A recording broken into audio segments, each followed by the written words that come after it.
Hey guys, Eric here from worshipbanduniversity.com, and today we're going to do a real quick run through of how to use and run an Ableton Live session during a worship set. Now for our church, the drummer usually is the one who triggers our Ableton sessions, but it may be keyboard player, worship leader, or whatever. So when you guys are watching this video, you should basically have a screen set up something like this. Now I basically set up a mock worship set that we would do during any week. And again, all of our videos show your worship leaders how to set them up the same way. So this is kind of sort of how you should have yours set up too. So first things first, we want to know where the metronome is, or our click. All the way to the left over here, we have these two little circles here. Now when I click on that, that is going to turn on our metronome. So we want to make sure it's in yellow. So whenever I play a track, we hear that click in the background. Intro, 2, 3.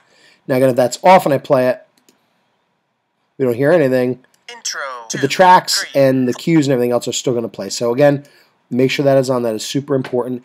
Unless you have a track built in or that you create yourselves, which we usually don't do that. So again, this should pretty much always be on in that case. Next, how we're going to play the tracks. Now, over here on the right is our master column, which tells us all the songs we're going to do. It tells you all the BPMs of the songs. And it also tells you the time signatures, which is really convenient over here. So what you can do is one of two ways trigger these tracks. Now I can put the pointer over the orange triangle, click on it. Intro, 2, 3, 4. And it's going to play my track. Or if your worship leader set it up the right way, if I press 1 on my keyboard, Intro. it's going to play that first track. If I press 2, press 3, press 4, press 5, that's going to play all the respective tracks in there. So again, that should all be set up for you, so you really shouldn't have to touch anything. So you can do it multiple ways. You may also have a MIDI controller set up, but again, you have to talk to your worship leader about that. But again, the most basic ways we set it up is we either click on the orange triangles or we press 1, 2, 3, 4, or 5 to play any of these. The other thing you want to know how to do is to stop a track in case something goes wrong or in case we're ending it. Again, if I'm playing This Is Amazing Grace, and that's playing along, and we don't want it to start or something, just simply hit the space bar, and that will kill any track, click, or cue that you have going on there. Again, it's the biggest key on our keyboard, so it's really easy to find that and reach over and stop it if we have a problem or something like that. So now that we know how to play the tracks, we know how to turn our metronome on, we also too, maybe during a practice session or something, want to listen to the MP3s of the particular song we're practicing. So over here we have a column that says MP3 right over here, which again, if you have those loaded in, you'll be able to just reference those at any point. Now, this track over here is muted. We can tell that by down here, see 1, 2, 3, and 4. The 4 is not lit up. That basically means that when it's not lit up, it is muted. Now, the reason it's muted is because when I'm playing these tracks, I don't want to hear the background track while I'm hearing my cues and my loop track going on. But what I want to do now is I want to hear only this over here, again, just for a reference point. So what I could do is one of two things. I can mute tracks 1, 2, and 3, and then turn 4 on. Or a quicker way is I can just solo by the S this track here, which basically solo means it's going to play only this track over here. Now, if I just click number 1 or press the triangle here, it's going to play the This Is Amazing Grace MP3. But then I got that click going on in the background, and not all the time will it be lined up like it is over here. So what I'd suggest too is turning off that click, and then again, clicking whatever song you're going to play. And then you can reference that. Once you're done referencing it, what you want to do is click on the S again, the solo button, and it's going to put it back into just the regular mute mode. Then I'm going to go back up to the left, and I'm going to turn back on my metronome just so that we can have a click during the worship set. One thing, too, that's really helpful is also to be able to change the key for the worship leader.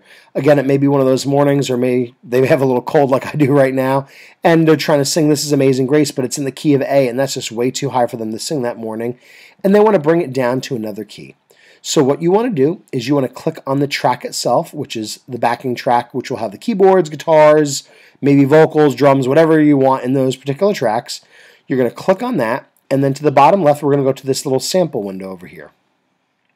Now down the bottom, we have this little kind of knob and line thing here that says transpose on it. What this is going to do is it's going to change the key of the song that we're playing in. So again, this track in particular is an A. So let's say I'm having a rough morning and I want to go from the key of A down to the key of G. Now, if you don't know your music theory a little bit, that's okay. Just ask your worship leader how low you want to go. But from the key of A to the key of G, it's going down 2 half steps or a whole step. So basically, again, with this track selected over here, I'm going to click on this little line here. And when I drag down, it's going to make this little arrow go to the left. So if I drag down 1 notch, -1, it's going to go down a half a step, which is going to bring it to the key of A flat. Now, if I go 1 more, it's going to bring it down to the key of G. So now when I play this track over here, Intro, it should be down in G. 3, 4. So we can hear that it sounds totally different. So if we're going to play our chords over the top, it'll match really great with that. Now I'm going to bring it back up to A, but I'm going to do it while it's playing so you can just hear the different sounds of it. I may even go up a little bit to B too so you can hear it. But again, here we go. Intro, 2, 3, 4. So it's currently in G. Now I'm going to bring it up. Now it's an A. Now I'm going to bring it up to, let's say, the key of B.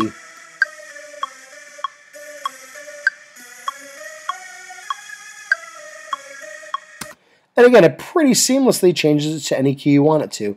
Now, when you're doing that, the further away from the original that you go, the weirder it is going to sound. It will degrade the sound a little bit. So you really want to try to stay within a key or two to make it just be the best way it possibly can be. You can also go over here to the right where in this column here under warp where it says beats, and we can change it to tones or texture. That'll just change it a little bit to make it a little more have a little more quality to it. Again, you're going to have to just experiment with depending on what song it is and what kind of instrument it is, but you can do that too, and it should help at least a little bit. But again, if you're going from the key of A and you're going all the way up to, I don't know, the key of C sharp or something like that, that may be a little too much for it to handle and it won't sound quite as good.